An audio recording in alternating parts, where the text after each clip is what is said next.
bapak kita. Boleh kita tangan untuk bapak kita ya. Budaya malu. Maaf kalau saya tidak salah, di sini ada yang ini tentang malu gitu ya. Jadi Malu tapi malu. Malu, rasa malu itu adalah sebagian dari iman. Kan begitu ya Pak Ustadz ya. Malu itu adalah sebagian dari iman. Ketika seseorang sudah tidak punya rasa malu, berarti Kehilangan kemaluan. berarti keimanan mereka itu sudah berkurang ya. Coba kita lihat. Yang sudah kehilangan rasa malu, mereka datang kapan saja. Seperti Bapak bilang tadi, bertemu dengan guru biasa saja, cuek saja, tanpa salaman dan yang lain. Berarti dia sudah tidak punya rasa malu. Yang lebih parah yaitu mengikuti kebudayaan timur, kebudayaan barat. Sedangkan kita adalah sebagai seorang muslim adalah mengikuti kebudayaan ketimur-timuran. Di mana yang sudah tidak merasa malu, mereka sudah tidak peduli dengan auratnya misalkan. Ya, mereka sudah tidak, berarti mereka itu yang membuka auratnya itu sudah tidak ada rasa malu. Berarti keimanannya juga sudah ada di mana begitu. Nah, saya harapkan tidak ada ya di sini Maya. Guru misalkan membuka aurat di depan anak didiknya, nggak ada yang seperti itu.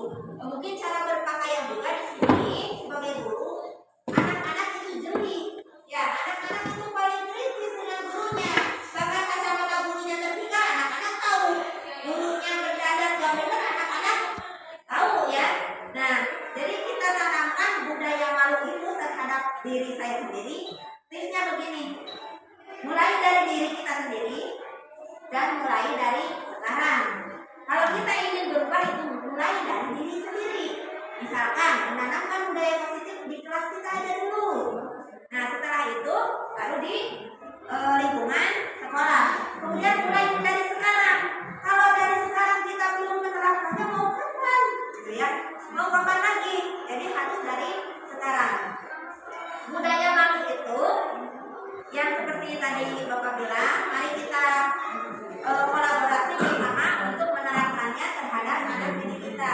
Malu tidak mengerjakan tugas, malu jika tidak mengucapkan salam, malu jika datang terlambat, malu jika tidak sholat, itu yang utama ya. Malu jika tidak sholat, karena kita harus menyadarkan mereka. Bagaimana caranya? Dengan memberi pemahaman dulu kepada anak-anak. Kalau anak-anak ditanya nggak paham, kita tidak memberi pemahaman, mungkin akan bertanya, saya mah nggak tahu gitu ya. Tapi kalau misalkan kita berikan pemahaman seperti tanggung jawab masing-masing dari cara berpakaian, atau misalkan kamu ini jam masuknya berapa, keyakinan kelas mana yang sudah kamu langgar, malu tidak sih kamu melanggar peraturan yang sudah kamu buat sendiri? Mungkin kita akan bisa kembalikan ke sana. Jadi saya harapkan kita di kelas membuat dulu keyakinan kelasnya itu Pak, membuat keyakinan kelas. Salah satunya dengan caranya tadi kita minta sosialisasikan dulu sama anak nilai-nilai kebajikan. Misalnya disiplin, tanggung jawab itu, terus kemudian kita buat keyakinan kelasnya dengan cara anak menulis di kertas, kemudian tempel di depan. Nah ini misalkan, oh ini dari si A dan si B tentang disiplin, yuk kita tulis keyakinan kelas kita adalah yang pertama misalkan disiplin, yang kedua misalkan saling menghormati, tulis saling menghormati. Nah untuk lebih memudahkan anak mengingat, sebaiknya jangan terlalu banyak, ya. Jadi ada beberapa poin saja, tapi misalkan dalam disiplin itu dari satu poin itu menyangkut banyak hal. Misalkan disiplin waktu, disiplin tentang berpakaian, ya, disiplin di kelas, termasuk membuang sampah itu juga mungkin itu disiplin ya, membuang sampah pada tempatnya, gitu. Itu juga termasuk ke dalam disiplin. Mungkin itu saja Pak. Silakan yang lain yang mau menambahkan. Hanya bertanya,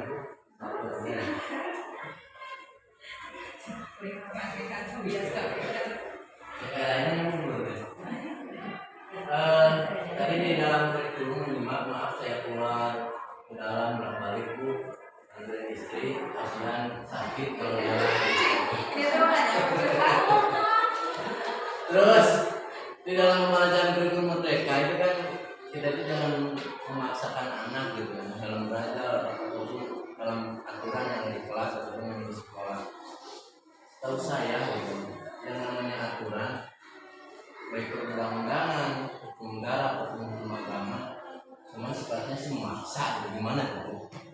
Sementara kita kan dalam kurikulum itu tidak boleh memaksa. Sementara kalau ada aturan itu, sebetulnya aturan itu adalah memaksa hukum kita.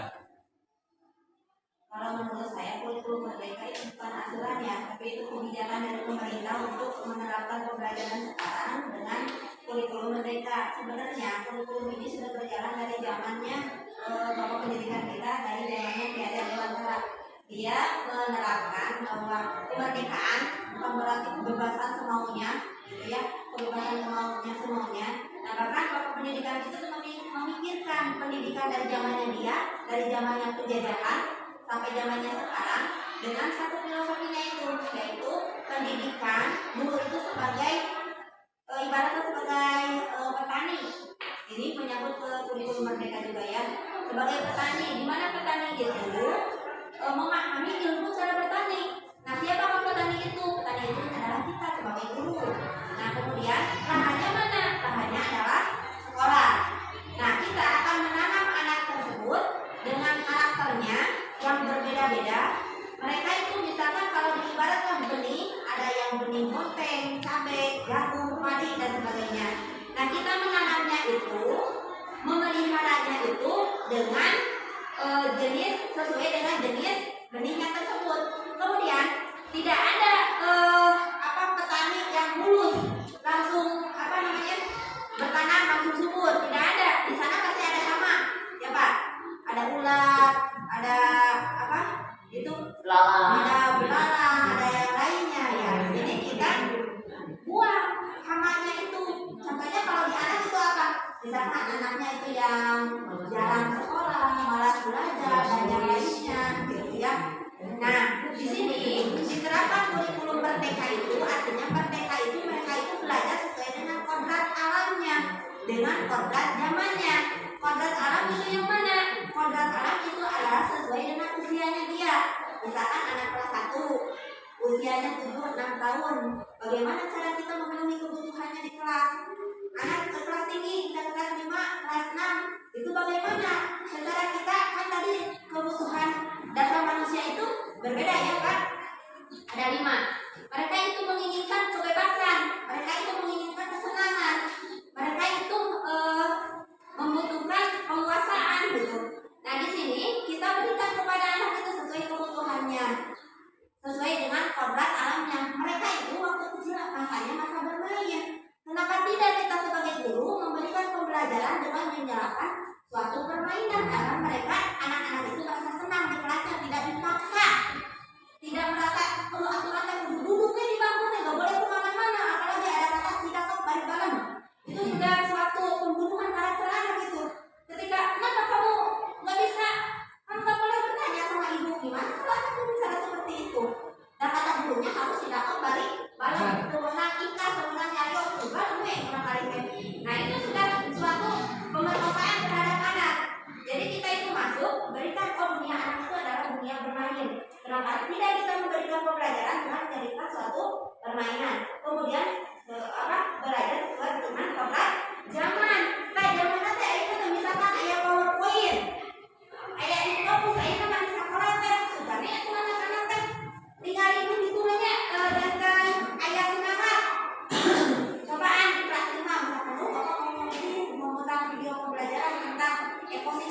kecuali Pak Upi PPG.